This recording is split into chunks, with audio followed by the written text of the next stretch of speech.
Hi everyone, ಇದು ಇವತ್ತಿನ ಮಧ್ಯಾಹ್ನದ ವ್ಲಾಗ್ ಆಗಿರುತ್ತೆ. ಮಧ್ಯಾಹ್ನ ಬಿಸಿ ಬಿಸಿ ಮುದ್ದೆ, ಚಿಕನ್ ಸಾಂಬಾರು ಮಾಡಿದ್ದೆ. ಸೊ ನಾವು ಈ ವಿಡಿಯೋನಲ್ಲಿ ನೋಡೋಣ ಸಿಂಪಲ್ಲಾಗಿ ಚಿಕನ್ ಸಾಂಬಾರು ಹೇಗೆ ಮಾಡೋದು ಅಂತ ಹೇಳಿಬಿಟ್ಟು. ನೋಡಿ, ಚಿಕನ್ ಸಾಂಬಾರಿಗೆ ಮೊದಲಿಗೆ ಈರುಳ್ಳಿ ಟೊಮೊಟೊನ ಸಣ್ಣದಾಗಿ ಕಟ್ ಮಾಡಿ ಸೈಡ್ಗಿಟ್ಟು, ಬಾಣಲಿ ಇಟ್ಟು ಅದಕ್ಕೆ ಎಣ್ಣೆ ಹಾಕಿ, ಬೆಳ್ಳುಳ್ಳಿ, ಚಕ್ಕೆ, ಲವಂಗ, ಶುಂಠಿ, ಸಣ್ಣದಾಗಿ ಕಟ್ ಮಾಡಿರುವ ಈರುಳ್ಳಿ ಟೊಮೊಟೊವನ್ನು ಹಾಕಿ ಚೆನ್ನಾಗಿ ಫ್ರೈ ಮಾಡ್ಕೊಬೇಕಾಗುತ್ತೆ. ಸ್ವಲ್ಪ ಫ್ರೈ ಆದ ನಂತರ ಅದಕ್ಕೆ ಒಣಮೆಣ್ಸಿನ್ಕಾಯಿ ಸೇರಿಸ್ಕೊಬೇಕು. ನಾನು ಇದರಲ್ಲಿ ಒಣಮೆಣ್ಸಿನ್ಕಾಯಿ ಯೂಸ್ ಮಾಡಿದ್ದೀನಿ. ಬೇಡ ಅನ್ನೋರು ಚಿಲ್ಲಿ ಪೌಡರ್ನ ಯೂಸ್ ಮಾಡ್ಕೊಬೋದು ನಾವು ಮಿಕ್ಸಿಗೆ ಹಾಕಬೇಕಾದ್ರೆ. ಮತ್ತು ಕೊತ್ತಂಬರಿ ಸೊಪ್ಪು, ಪುದೀನವನ್ನು ಹಾಕಿ ಚೆನ್ನಾಗಿ ಒಂದು ಸ್ವಲ್ಪ ಹೊತ್ತು ರೋಸ್ಟ್ ಮಾಡಿಕೊಂಡು ತಣ್ಣಗಾದ ನಂತರ ಮಿಕ್ಸಿಗೆ ಹಾಕ್ಕೊಂಡ್ರೆ ಮಸಾಲೆ ರೆಡಿ ಆಗುತ್ತೆ.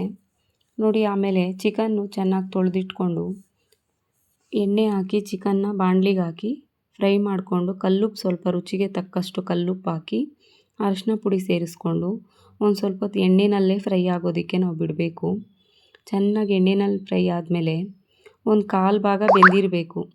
ಅದಾದಮೇಲೆ ನಾವು ರುಬ್ಕೊಂಡಿರುವಂಥ ಮಸಾಲೆಯನ್ನು ಕಲಿಸ್ಕೊಂಡ್ರೆ ಒಂದು ಸ್ವಲ್ಪ ಅದಕ್ಕೆ ತಕ್ಕನಂಗೆ ನಾವು ನೀರು ಸ್ವಲ್ಪ ಸೇರಿಸ್ಕೊಂಡು ಕುದಿಯೋದಕ್ಕೆ ಬಿಡಬೇಕು. ನೋಡಿ, ಈ ಥರ ಸಿಂಪಲ್ಲಾಗಿ ನೀವು ಕೂಡ ಮಾಡ್ಕೊಬೋದು. ಇದೇನು ಚಿಕನ್ ಮಸಾಲೆ ಏನೂ ಇಲ್ಲ, ಏನೂ ಇಲ್ಲದೆ ನಾನು ಮಾಡಿರೋದು. ನೋಡಿ, ನೀವೇ ನೋಡ್ಬೋದು. ಚಿಕನ್ ಮಸಾಲೆ ಎಲ್ಲ ಯೂಸ್ ಮಾಡಿದ್ರೆ ಅದೇ ಬೇರೆ ಟೇಸ್ಟ್ ಆಗಿಬಿಡುತ್ತೆ.